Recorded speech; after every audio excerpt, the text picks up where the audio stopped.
There's a pretty one, Ulysses.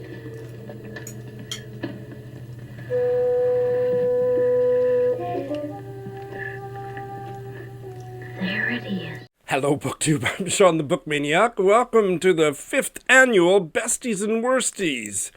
The Besties and Worsties of 2021 is what we're here to discuss, so fasten your seatbelts. It's going to be a bumpy night, as Betty would say, but actually, you know what? To be honest, I had such a good reading year that I don't have a lot of dirt to dish. I don't have a lot of rants to make. I've got one or two, don't worry, but I'm actually quite delighted with how much positivity I have to accentuate, because it's been absolutely, I'd say, the best reading year of my life, perhaps. So how's that for reading in a pandemic? Because I had a really unique reading year, some of the awards from past years didn't speak to me, so I've just gotten rid of them, and I have a handful of newer ones near the end. Without any further do, let's get started. The first one is Best Opening Line or Paragraph, and that, hands down, goes to Simone Schwartz Bart, The Bridge of Beyond, translated by Barbara Bray. A man's country may be cramped or vast according to the size of his heart. I've never found my country too small, though that isn't to say my heart is great. And if I could choose, it's here in Guadeloupe that I'd be born again, suffer, and die. Yet not long back, my ancestors were slaves on this volcanic, hurricane-swept, mosquito-ridden, nasty-minded island. But I didn't come into the world to weigh the world's woe. I prefer to dream on and on, standing in my garden, just like any other old woman of my age, till death comes and takes me as I dream, me and all my joy. I love that. It's just one of the most fabulous beginnings to a novel that I've ever read. Next is the sexiest writing or scene, and there were some strong contenders for this one, but I have gone with, and there was no other choice really, once I did some rereading earlier this afternoon and got my glasses all steamed up, and that is Cantoris, a novel by Carolina de Robertis, a Uruguayan-American writer. This is not a translated book, and it is about a group of lesbians from Montevideo who buy a house in a little coastal town where they can get away from the military dictatorship and all of the surveillance and live free lives as lesbians. And it's about several decades in the lives of this circle of lesbians that was just an absolute joy and had some lovely sex writing. I'm not going to read a particularly steamy passage. What I've decided to read to you that's representative of how beautiful the erotic writing in this book was is one that really ties it together with politics and personality and character and spirit. There's no one particular main character, but we meet two of the really important characters amongst this circle of women. Lavinas, and she is young, absolutely stunningly beautiful, married to a man.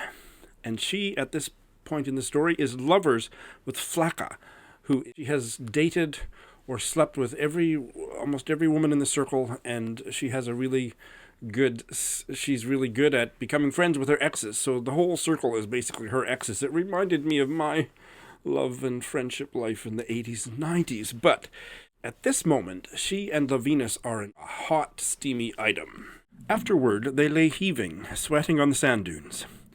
A thought poured into Lavinas, blindingly bright. This must be love. But what did that mean? Not love for Flaca, exactly, although it was a feeling sparked by her.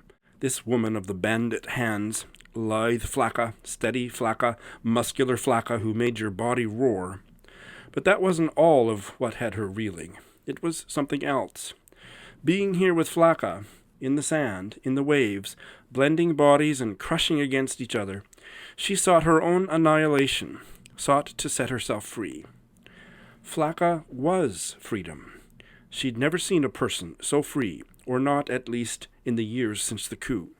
She'd started thinking that freedom was an idea that belonged to another time, the era of bohemian dreams wherever you turned, when everyone, or at least people as young as she, really thought that revolution was coming for Uruguay, was rising among Uruguayans. But now, even the musician husbands were hunchbacked bureaucrats, small-minded and bitter and riddled with fear. Good wife, no room for freedom, a smaller and smaller world. And now this blasting open, this ragged breathing, this enormous self. Next is the award for Best Cover, and I was not overly wowed by any of the covers this year except for the cover of my bookish buddy, the Irish novelist Ronan Hession's second book, Paninka. And that portrait, Ronan found himself, I believe he talked about it in the video chat that he and I had on the launch day early in 2021. And this is an excellent novel, so I want to also say, not only does it have a fantastic cover, it's a novel that has gotten a lot of praise, and I really enjoyed reading it, and you should give it a try yourself. But look at that cover. The artist is Janos Husty. Next is the book that I wish I'd bailed on. There were a lot of contenders, and while it is very true that I wish I had bailed on this, there was still significant parts of it that I enjoyed. But ultimately, I felt that viewed from the perspective of having finished it and waded through all 600 pages of it, it was a waste of time. I wish that I hadn't bothered because it just didn't realize the promise of its early chapters. I think I would try something else by Shipstead, but what I'll say is that her editor, whoever her editor was, needs some assertiveness training because this was padded with junk. It wasn't just a great circle, it was a book that talked in circles, was written in circles, was just a downward spiral of circular narrative diarrhea. Next is my favorite literary character, and hands down, that goes to Reese in Tori Peters' wonderful 2021 novel, Detransition Baby. I have not stopped thinking of Reese since I finished reading this book in early 2021. It is one of the best books I read all year, and it's the best book I've ever read about the transgender experience. Reese was a trans woman who lived a very chaotic sex and interpersonal life that I very much related to, and that chaos and openness to experience, let's put it that way, shall we, gave her a lot of wisdom. And I would, if I had a Reese in my life, I would ask her all the difficult questions about life and gender and relationships, because she was amazing. Next is the most hated literary character, and when I say most hated character, I'm not going for the obvious villain, the one that we can all agree was a bad guy or a bad person. No, I choose for this characters that just bugged me personally, and probably 9 out of 10 other readers didn't have a negative reaction to those characters. And so the winner this year is the character Ruth, who sometimes is known as Jane in the novel We Jane by Amy Wall. A novel I read as a buddy read with Peter Bowler late in the year, and it was a delightful novel. And it starts out with this new friendship between the protagonist, who's a woman in her early 30s, and this cranky older woman named Ruth or Jane, who convinces her to go down to Newfoundland from where they live in Montreal. They're both transplanted Newfoundlanders, and they go back to get involved with some underground ring of women providing abortions to other women off the grid. And this was not a flaw in the novel, by the way. It was such a fabulously character-driven novel, and I hated Jane/Ruth. She just bugged me, and I think she was a terrible person. And, she was so well drawn that other people, well, Britta, for example, didn't have that reaction. But other people would read the book and experience her four-dimensional character and have a different opinion about it. But I couldn't stand her. I hated her guts. And I love it when I encounter characters in fiction, whether I ended up liking the book or not, that I have a severe reaction against. And she was the one for this year. One of the ones that I am really disappointed in myself, no, disappointed in my reading. I don't have a Pukeworthiest paragraph for you this year. The best conclusion, I'm not going to read you anything for this one, but the best conclusion, the most successfully surprising conclusion, without a doubt, is Elizabeth Jane Howard's debut novel, The Beautiful Visit, which was, when was it published? 1950. I love this, and this was about a young British woman, I think around the time of the First World War, wasn't it? Yes, it was.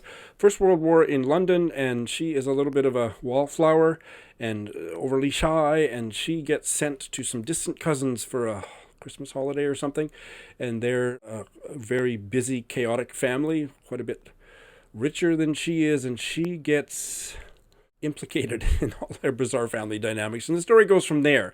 And her sexuality blooms, and she has confusing connections with men and strange friendships and whatnot. And it was just a joy to read. And then in the last 10 or 20 pages, this 1950 novel just, what was the word in that erotic quote from Cantorus that I read you? There's a word in there I need to finish this sentence. Well, it was a muscular flaca who made your body roar. This novel just shifted gears in a way that made my body roar. It wasn't not a feminist novel up until that point. You know, we're talking 1950s, right?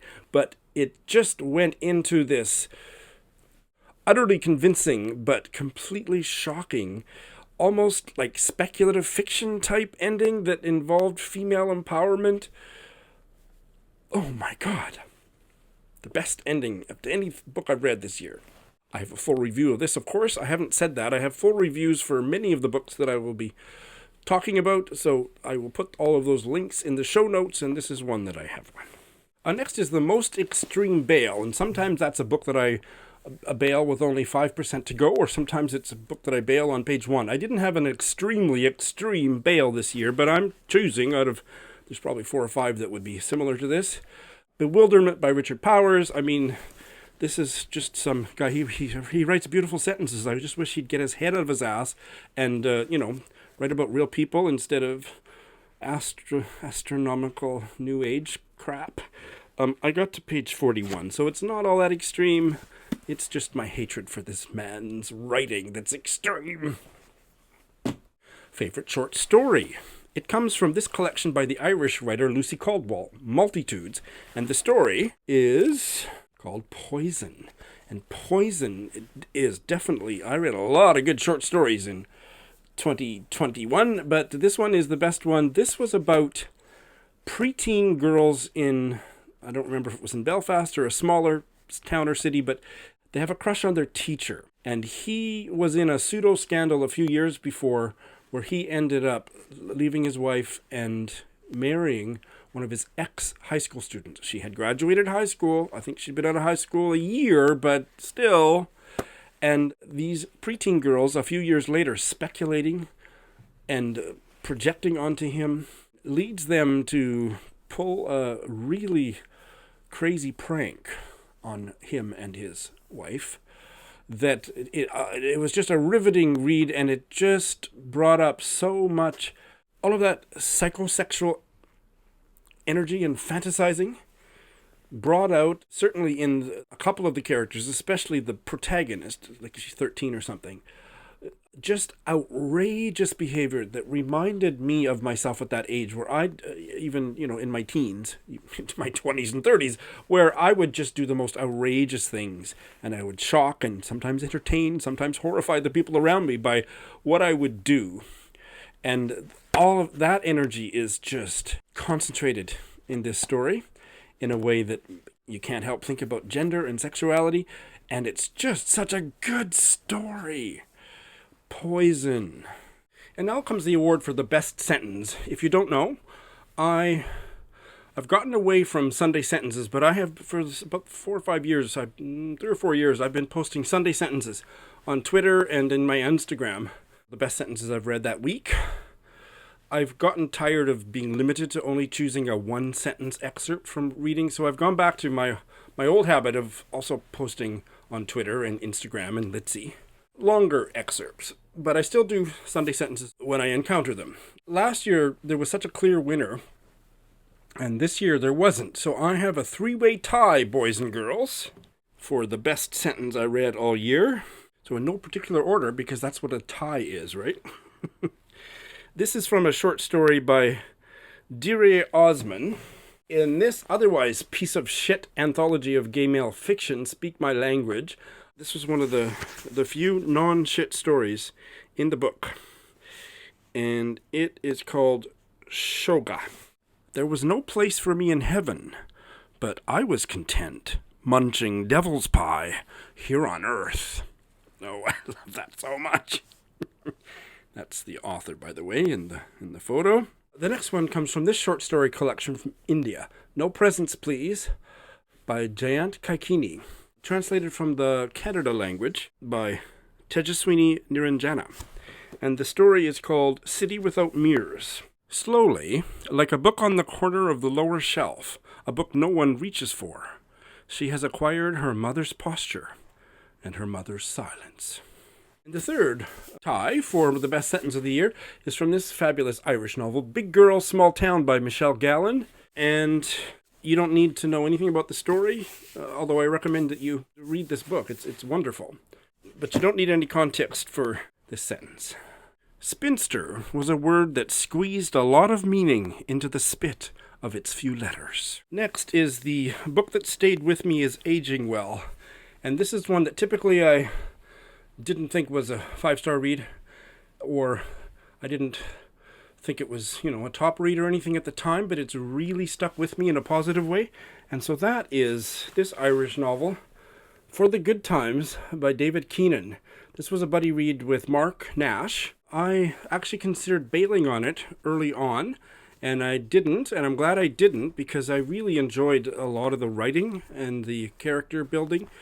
It's set in a poor, predominantly Catholic area of North Belfast during the Troubles. And there's lots of IRA bombing and stuff. And some of the main characters get mixed up in all that. But there's also a strand of superhero comics in it, which I actually have repressed the memory of how that all played out, but it really turned me off. I couldn't take it seriously. But I ended up giving it 4 stars. But I have to say, what I remember about it, I read this early in the new year, I think, early in 2021. I don't remember exactly when. But what has stuck with me is just it was a powerful writing, and some of the scenes were so vivid, and it makes me want to read more by David Keenan. The most vivid setting is the novel by the Irish writer Lynn Buckle, What Willow Says, which has many, many strengths, but one of its strongest strengths is its setting. It is set near a big bog in Ireland, and it's the story of a grandmother and her quite young 8-year-old, 9-year-old deaf granddaughter, and they love to explore nature together. The grandmother's trying to learn sign language, failing quite badly at it, so that the communication and the relationship between these two is quite unorthodox and has a lot to do with being in nature together and drawing pictures of instead of signing or talking to one another. An environmental novel and incredibly gorgeous nature writing. It's a beautiful novella, really. You must check that one out. The most surprising bail. One of my top reads in 2020 was Eudora Welty's Delta Wedding, and so the most surprising bail was The Collected Stories of Eudora Welty. This was a laborious buddy read.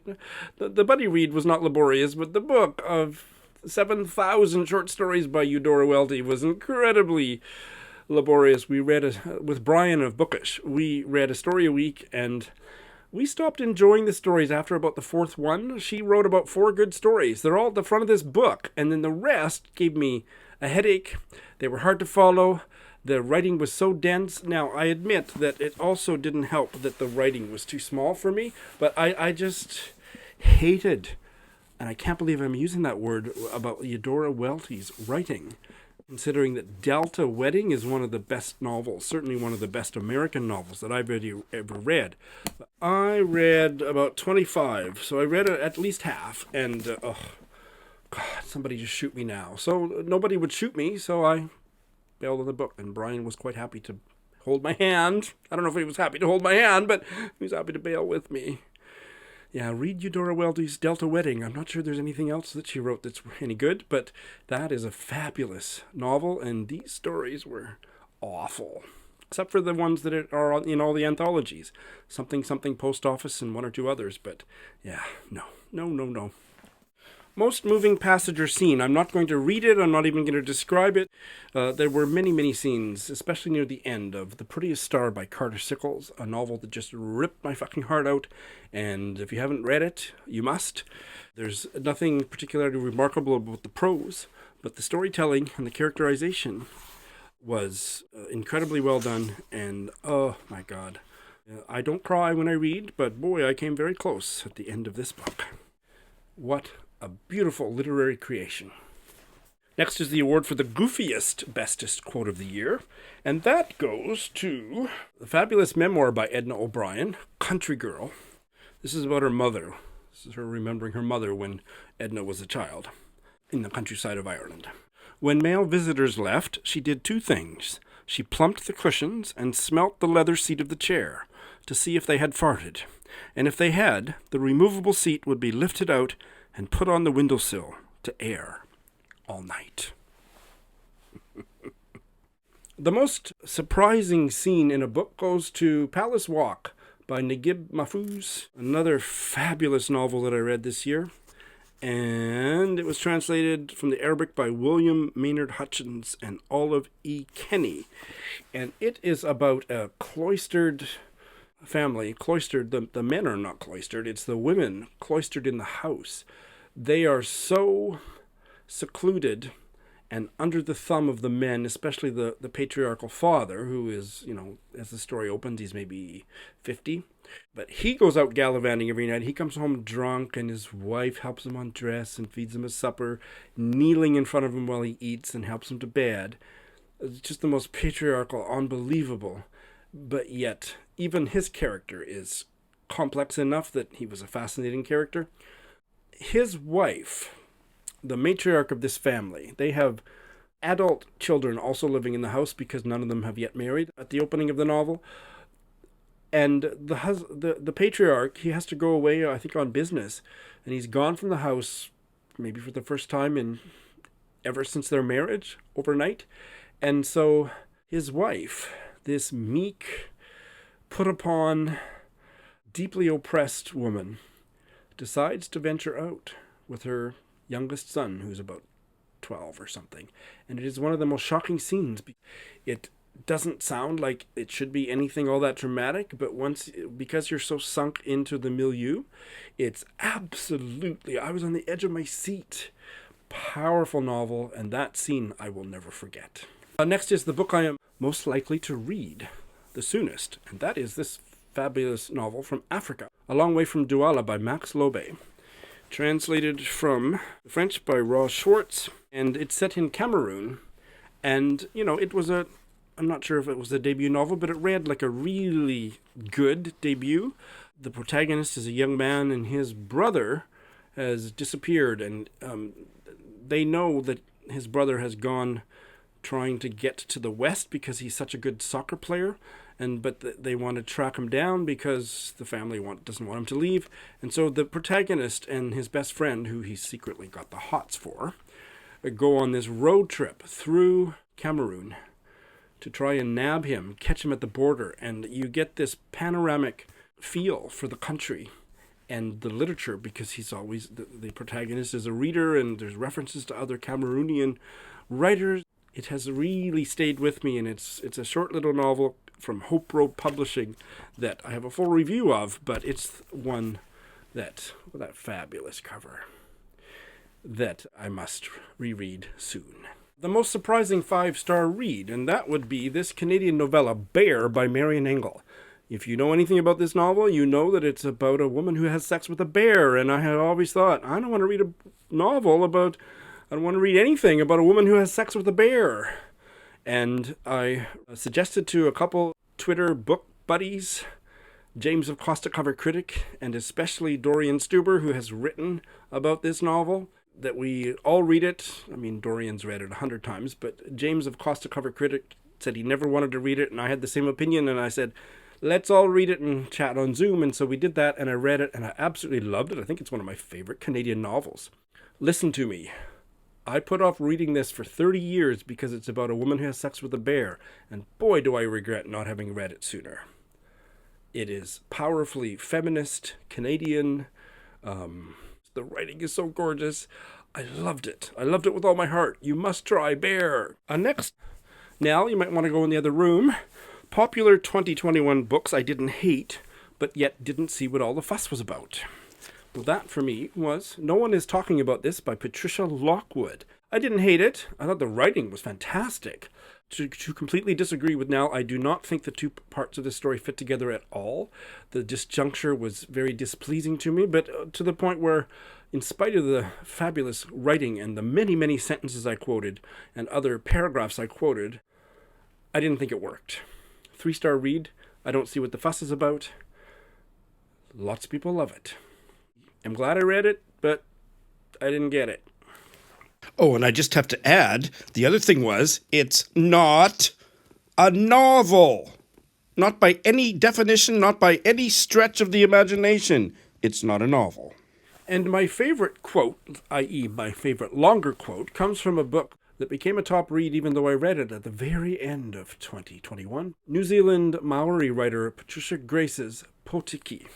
It is about building a communal house or structure that the Maori community uses for meetings and spiritual practices and all kinds of things. And carving, Maori carving is a really important part. And the wood, even the putting together of the wood and what kind of wood is also important for all kinds of cultural and spiritual readings. And this quote that's just made my body throb as I read it. There was in the meeting house a wood quiet. It was the quiet of trees that have been brought in out of the wind, whose new-shone limbs reach out not to the sky, but to the people. This is the quiet, still otherness of trees found by the carver, the shaper, the maker. It is a watching quiet because the new-limbed trees have been given eyes with which to see. It is a waiting quiet, the ever-patient waiting that wood has, a patience that has not changed since the other tree life. But this tree quiet is an outward quiet only, because within this otherness there is a sounding, a ringing, a beating, a flowing greater than the tree has ever known before. And the quiet of the house is also the quiet of stalks and vines that no longer jangle at any touch of wind, or bird, or person passing, but which have been laced and bound into new patterns, and have been now given new stories to tell. Stories that lace and bind the earthly matters to matters not of earth. A sounding, a ringing, a beating. That's what I felt when I first read that. The most disappointing read. This was not a book that I hated. I think I gave it 3 stars, but it was the most disappointing because I expected it to be my book of the year. The Prophets by Robert Jones Jr. This is a gay love story set on a southern plantation during the slavery era, and the love story is between 2 enslaved men. I thought the writing was beautiful in places and really terrible or clunky in other places. I loved some of the sex writing. I loved the portrait of platonic love that existed between some of the characters. But by the end, I was really disappointed with how the story resolved itself, and it just didn't work. I know it worked for a lot of people, but for me, a bit of a flop. The best title is a book about the death and funeral of Queen Victoria, and the title is Curtain Down at Her Majesty's. The Death of Queen Victoria in the Words of Those Who Were There by Stuart Richards. It was a great book, and the title is fabulous. Before I get to my top 5 and all that, here's the new categories that I've introduced this year. The best characterization of a female protagonist by a male writer. I think that's a worthy category for Besties and Worsties, don't you? And that goes to Esther Waters by George Moore, written in the 19th century, I think. Yes, because I read it for Victober. 1894. It's about a poor lower class young woman. She's very young, I think 17 or 18 at the beginning, who is sent out to be a maid because her stepfather refuses to feed her. And she just goes from calamity to calamity, gets knocked up by another servant at the place that she's working at out of town, and so she gets sent away from there and becomes a single mother in the late 19th century. And it was just such a realistic, very compassionate, gritty portrait of a woman that didn't get any breaks and just had the fortitude, the creativity, the stick-to-itiveness to make her life quite something. I thought, especially for its time, but even for a novel written 50 years later, it was a very convincing, moving, full-bodied treatment of a female protagonist. I recommend it very highly. I have a new category for genre breakthrough. And I have 2 genre breakthroughs that I'm happy to report. The first one is middle grade fiction. I now love it, what I've read, and I've read a bunch, including a couple by Beverly Cleary. And I'm not going to say any more, but I now am seeking more middle grade fiction. YA, I'm not sure I'll ever break through that one. But the other one is memoir, because I just hate navel-gazy pity party memoirs, even like trauma memoirs, even if I feel like they have a legitimate reason to complain about their lot in life. I don't want to read it. I still don't want to read that kind of memoir, but I did read 3 fabulous memoirs, and I don't have time to dwell on any of them, but they are, I guess, in chronological order of reading. Beata Sirota Gordon's The Only Woman in the Room. And this is about her. She was an American civilian kind of bureaucrat during the American occupation of Japan, and she helped write, pretty much single-handedly wrote, the Japanese Constitution. It's fantastic, fascinating. I can say even less about this. Edna O'Brien's memoir, Country Girl. 4, actually. Maria Campbell, a really powerful, important Métis Indigenous writer from Western Canada. Her memoir, Half-Breed. This is the first edition. You must read the updated, revised. It's not even revised. It's the unexpurgated version, which came out in 2019, which is what I did on audio and ebook. But this is the first one. Loved that one. And one that I did on ebook for Indigathon, Nishka by Jordan Abel. A powerful memoir about intergenerational trauma and his poetry and his father's art and all kinds of stuff just blew me out of the water. So I now am looking for high quality memoir to read, as long as it's not too angsty or too trauma pornish. And this is maybe a temporary category. My New Year's resolution for 2022. And I just developed this maybe yesterday and put it into practice today. I've gotten so far behind on comments. I got behind at the beginning of the pandemic, and I've never been able to catch up. So going forward for 2022, I'm going to answer all comments the same day I receive them, if at all possible, but certainly not let things get out of control, and answer all my comments again. I will still go back. You might be surprised if you left a comment for me in November 2020 or November 2021 that has been languishing unanswered, that I will maybe reply to it in November 2022. But going forward, all comments will be answered promptly. And then finally, because I've talked for way too long, I'm just going to tell you my top 5 fiction reads, and I'm dispensing with fiction published this year. Who cares? Here are the best books I've read, and most of them are quite recent. The Yield by Tara June Winch. This is my top read of the year. Absolutely loved it. Don't know how to talk about it. I'm going to try to talk about it in a forthcoming review. The rest of them are not ranked in any way. They all tie for second place. Potiki by Patricia Grace, which I've already mentioned and read to you from. Loved it so much. The Promise by Damon Galgut. Transition Baby by Tori Peters. And I'll say a sentence or two about this one. The Recent East by Thomas Grattan, because I've done a full review, but this is a book that didn't get nearly the attention that it did. It doesn't. Not every reader connects with it. I connected with it deeply.